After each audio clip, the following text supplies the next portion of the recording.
2. Proletários e comunistas. Em que relação se encontram os comunistas com os proletários em geral? Os comunistas não são nenhum partido particular face aos outros partidos operários. Não têm nenhuns interesses separados dos interesses do proletariado todo. Não estabelecem nenhuns princípios particulares, segundo os quais queiram moldar o movimento proletário. Os comunistas diferenciam-se dos demais partidos proletários apenas pelo fato de que, por um lado, nas diversas lutas nacionais dos proletários, eles acentuam e fazem valer os interesses comuns, independentes da nacionalidade, do proletariado todo, e pelo fato de que, por outro lado, nos diversos estádios de desenvolvimento por que a luta entre o proletariado e a burguesia passa, representam sempre o interesse do movimento total. Os comunistas são, pois, na prática, o setor mais decidido, sempre impulsionador dos partidos operários de todos os países. Na teoria, eles têm sobre a restante massa do proletariado a vantagem da inteligência das condições, do curso e dos resultados gerais do movimento proletário. O objetivo mais próximo dos comunistas é o mesmo do que o de todos os restantes partidos proletários: formação do proletariado em classe, derrubamento da dominação da burguesia, conquista do poder político pelo proletariado. As proposições teóricas dos comunistas não repousam de modo nenhum em ideias, em princípios, que foram inventados ou descobertos por este ou por aquele melhorador do mundo. São apenas expressões gerais de relações efetivas de uma luta de classes que existe, de um movimento histórico que se processa diante dos nossos olhos.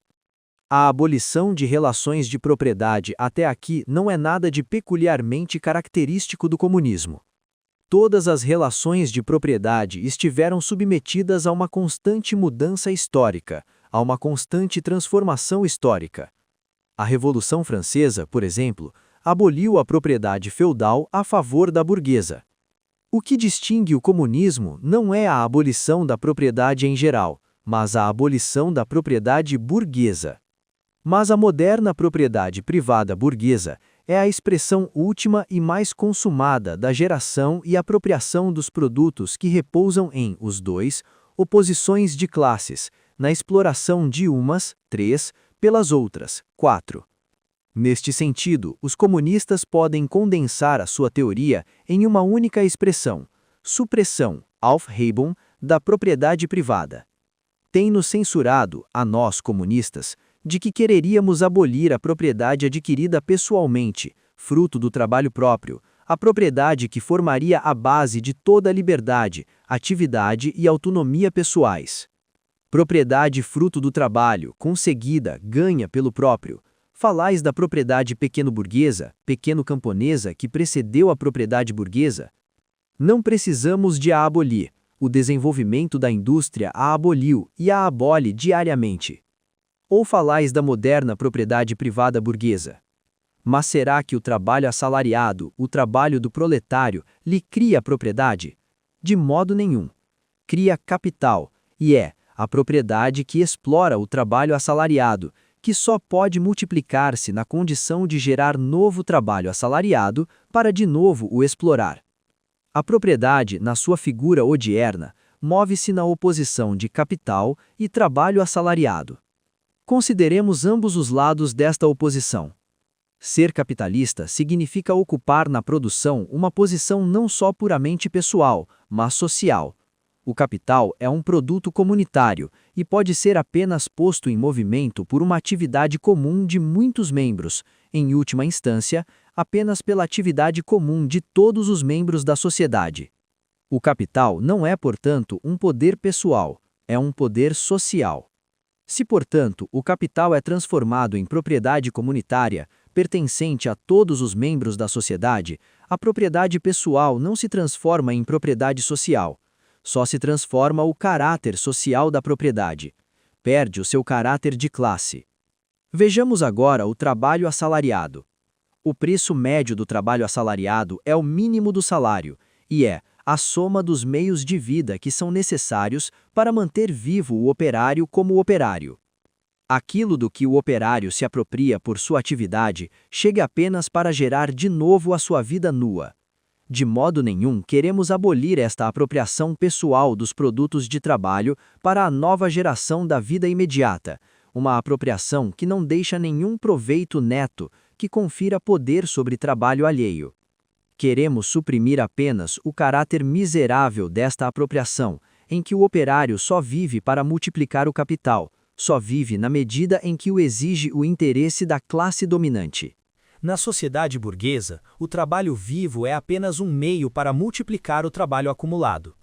Na sociedade comunista, o trabalho acumulado é apenas um meio para ampliar, enriquecer, promover o processo da vida dos operários.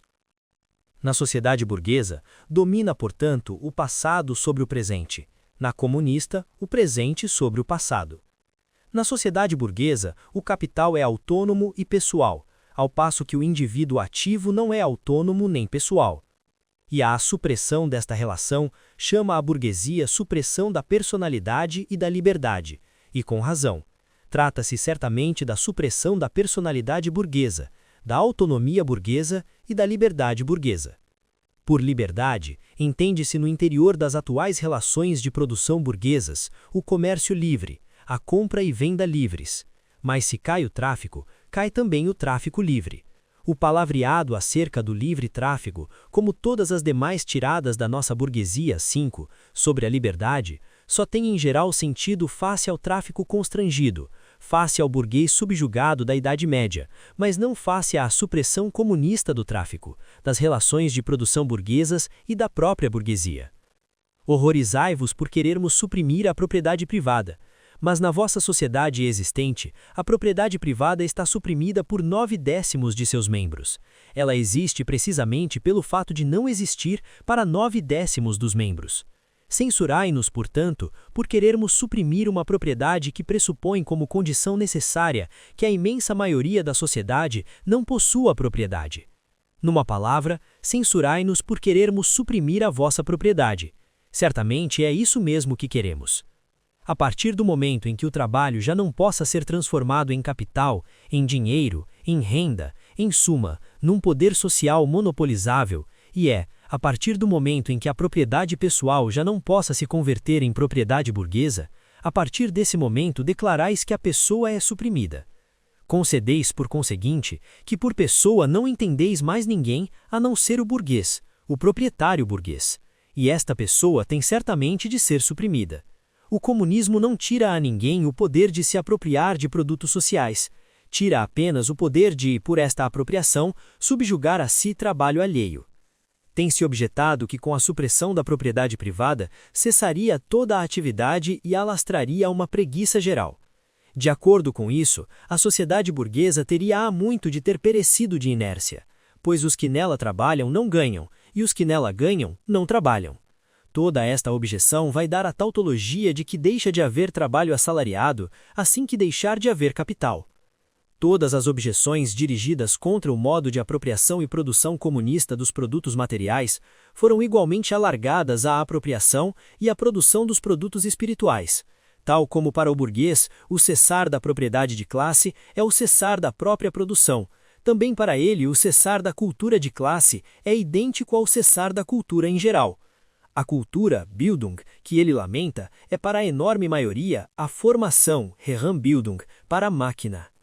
Mas não disputem conosco enquanto medires pelas vossas representações burguesas de liberdade, de cultura, de direito, etc., a abolição da propriedade burguesa.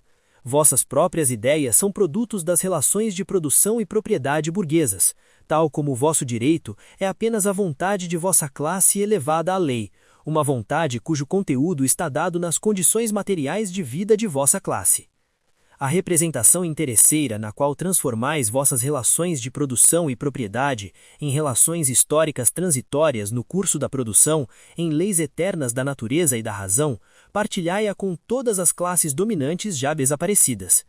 O que compreendes para a propriedade antiga, o que compreendes para a propriedade feudal, já não podeis compreender para a propriedade burguesa. Supressão da família. Até os mais radicais se indignam com este propósito infame dos comunistas. Sobre o que assenta a família atual, a família burguesa? sobre o capital, sobre o proveito privado.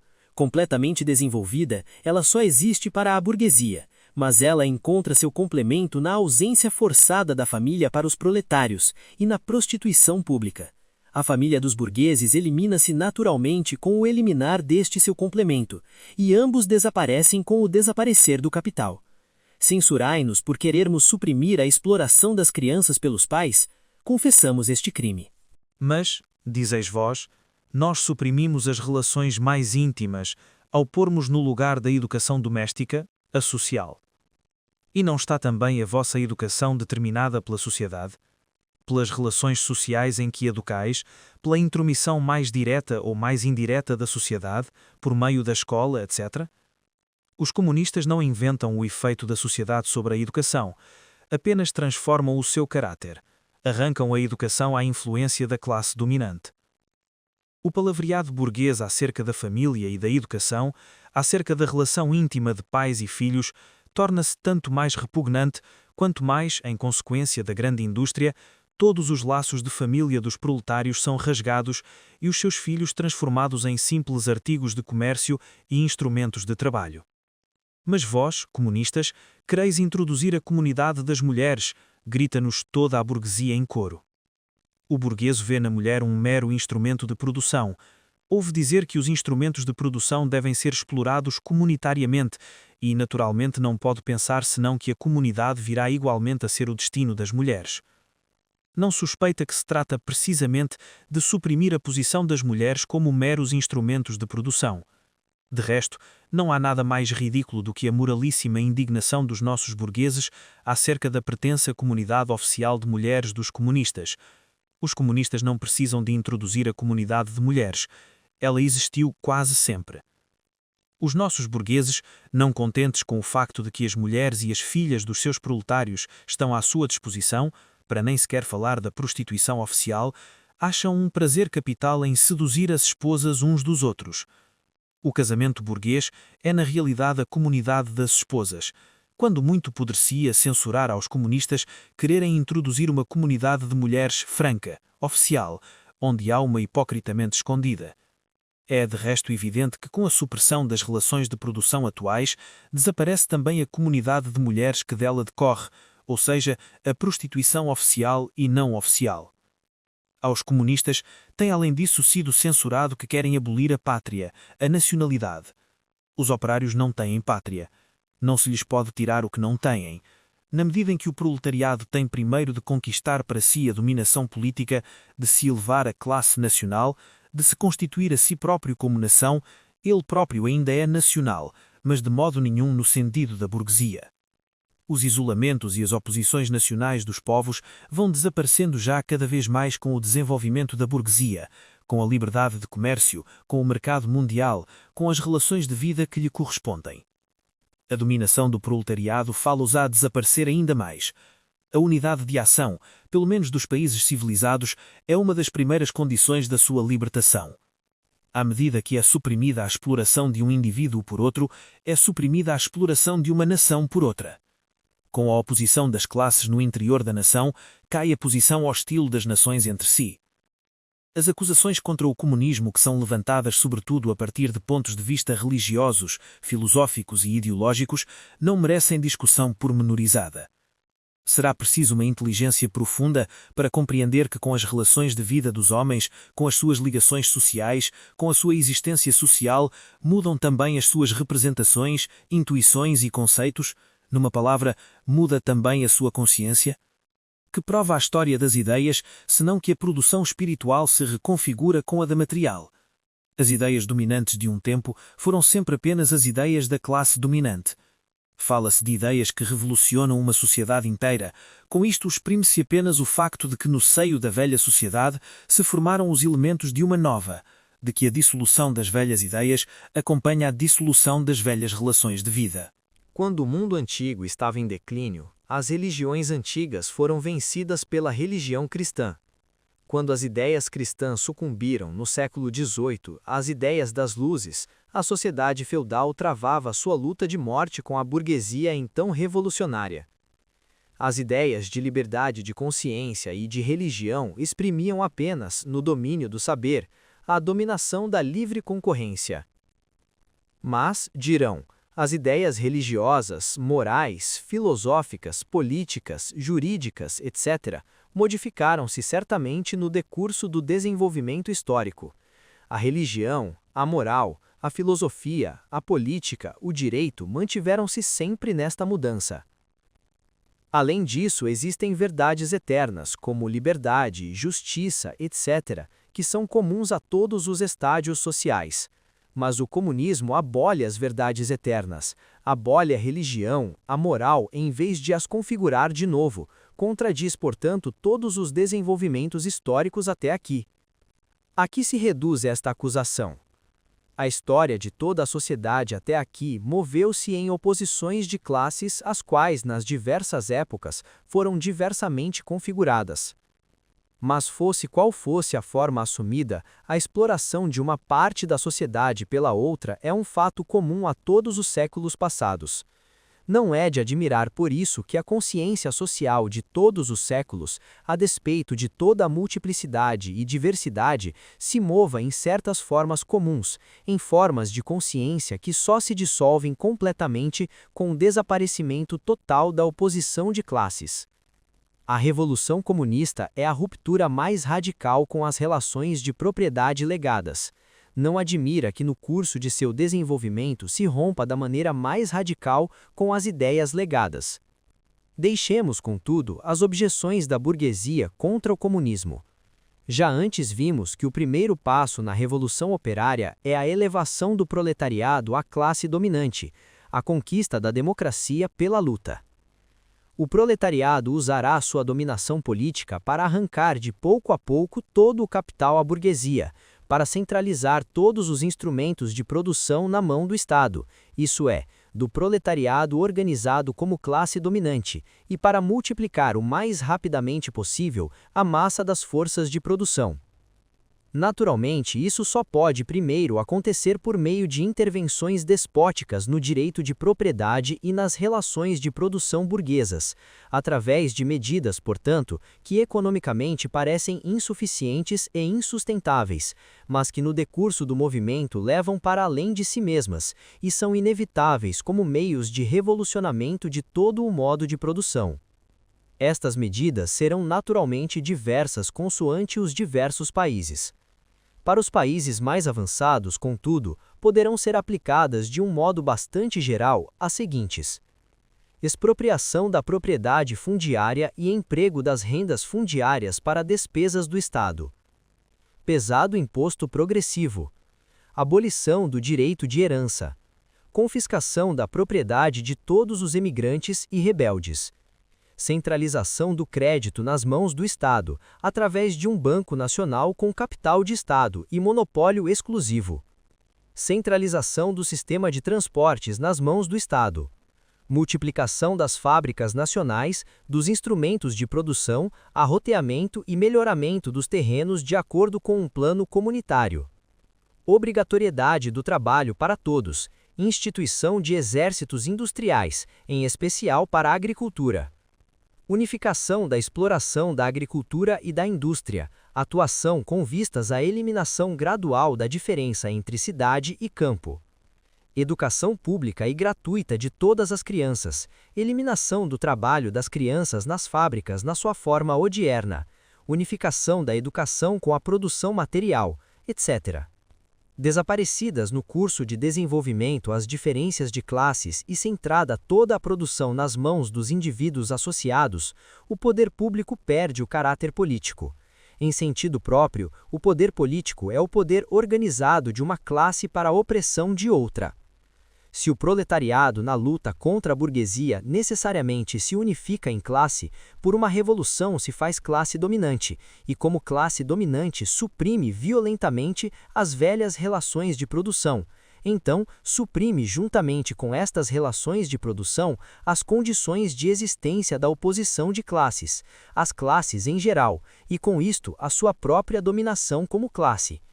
Para o lugar da velha sociedade burguesa, com suas classes e oposições de classes, entra uma associação, em que o livre desenvolvimento de cada um é a condição para o livre desenvolvimento de todos.